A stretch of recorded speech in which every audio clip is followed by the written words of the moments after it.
Welcome to Talking Heads, a project of the Africa Centre based in Cape Town. Each week, we bring you the experts, mavericks, and the thought leaders who are demanding we think differently about who and what it means to be African.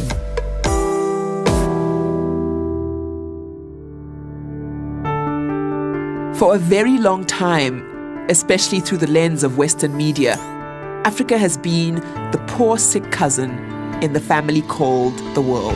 Africa, for me, is challenged by the immensity of the problems that ache for solutions. Africa needs help. She needs support. She needs aid. So the bottom line is the United States is making a major and long-term investment in Africa. This is an incredibly crippling brand, and it can also be self-fulfilling. The more aid Africa is given, the more she needs. So maybe the answer isn't aid, being given the proverbial fish versus gaining an ability to catch your own.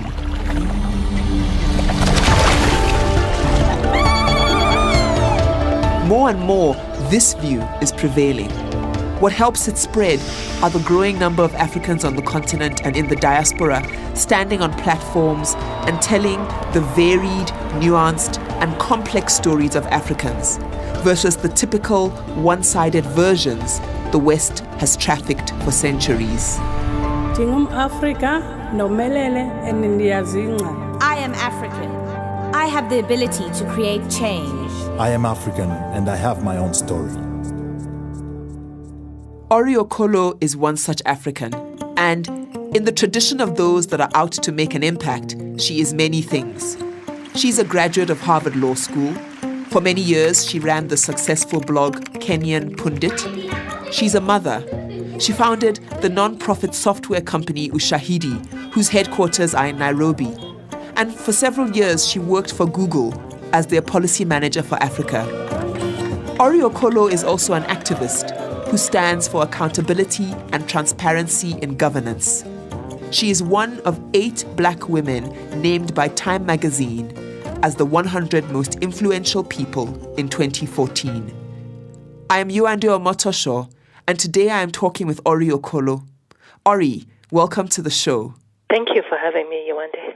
You've spoken quite a bit about the aid problem in Africa, to call it that. This dependency on NGOs and then the way the help perpetuates the need, kind of ironic cycle of aid. And your work is very much about making a difference. And this is something many people on the continent and in the diaspora are committed to. How do we break the aid cycle? And I'm not suggesting there's one easy answer, but for instance, your work is often about empowerment versus help or aid. How do you distinguish that? How do you make sure that that distinction is present in the work that you do? That's a great question. I think first, to be clear in terms of my position on aid, there are instances where aid is pretty much the only way to go, particularly in crisis situations where you have a health crisis, or a war, and so on and so forth. But I think the challenge for me and what my challenge to other Africans has always been, can we step back, even whether as individuals or organizations or institutions, and ask ourselves, what are we doing to change the conditions that we find ourselves in? And that's what animates a lot of my work, is to say, okay, to the extent that there is a situation I'm not happy with, for instance, with Mzalendo, I used to write a lot about members of parliament and how we don't know what they're doing and they're getting paid so much. Mzalendo was me and my friends more effort for us to say, okay, if the lack of transparency around the activity is the problem and we'd like to make better informed choices, if we had that information, what can we do to change that? So I think my answer there are no easy answers, but I think sometimes stepping back and saying, okay, what can I, as an individual or an organization within my powers or my skills or my influence do to change a situation that I'm not happy with, rather than waiting for someone to come and change it for me, I think is the perspective I like to take. You spoke about Mzalendo. I recall, I think it was from your TED talk where you stated accountability stems from demand. And something like Mzalendo also has a lot to do with holding the Kenyan MPs to account. And there's something quite simple but crucial about an initiative like that. If it's true that we get the leaders we deserve, which is a statement that's often said, how do we start to deserve better leaders? Look, I mean, it's a conundrum, right?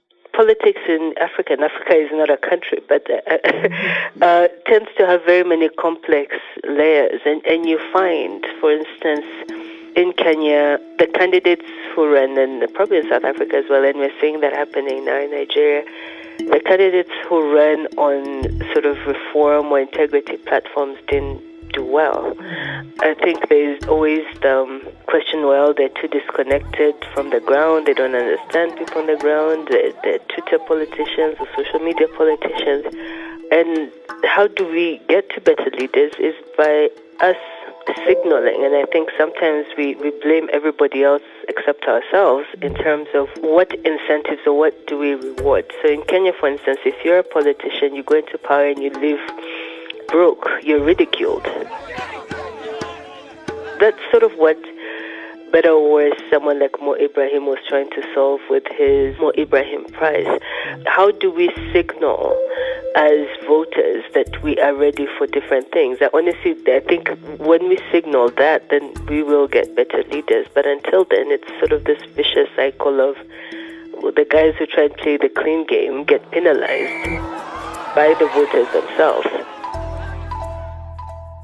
Another thing you focused a lot on in your work is visibility. You co-founded Ushahidi with the mission of, and I'm just quoting from the website, monitoring political unrest, measuring the impact of natural disasters, uncovering corruption, and empowering peacemakers.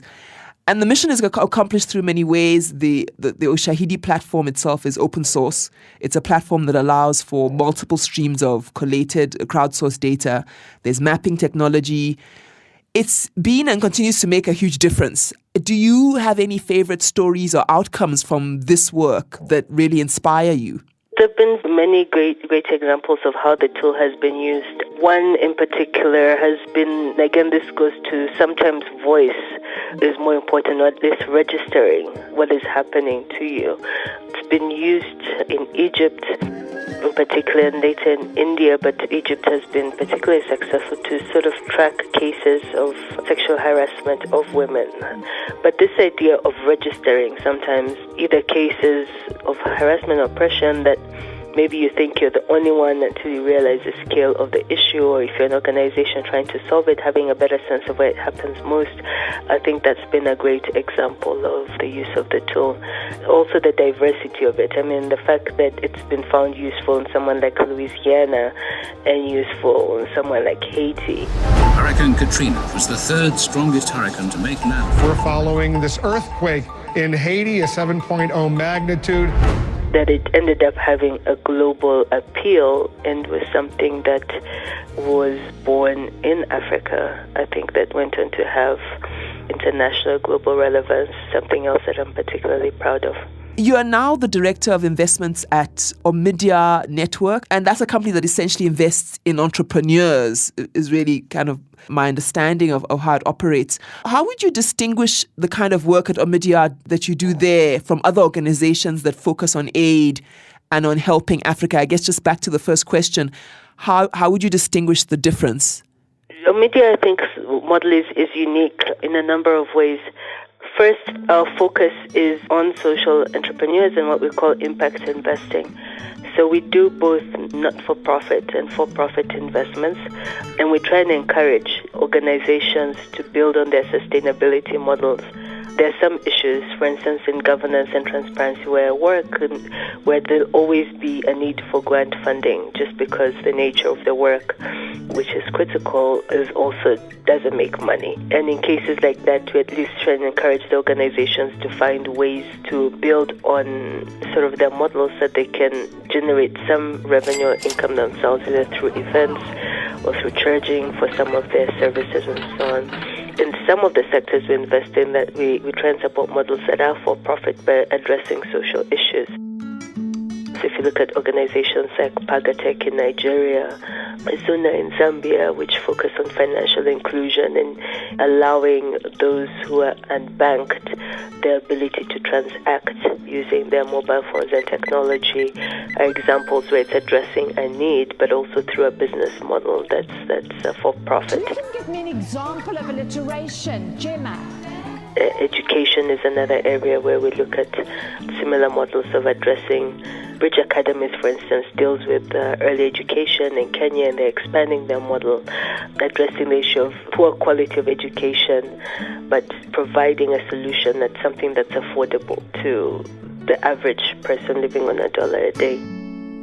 So it's an interesting model of looking, we call it philanthropic investments. So where possible, supporting models that are sustainable over the long run.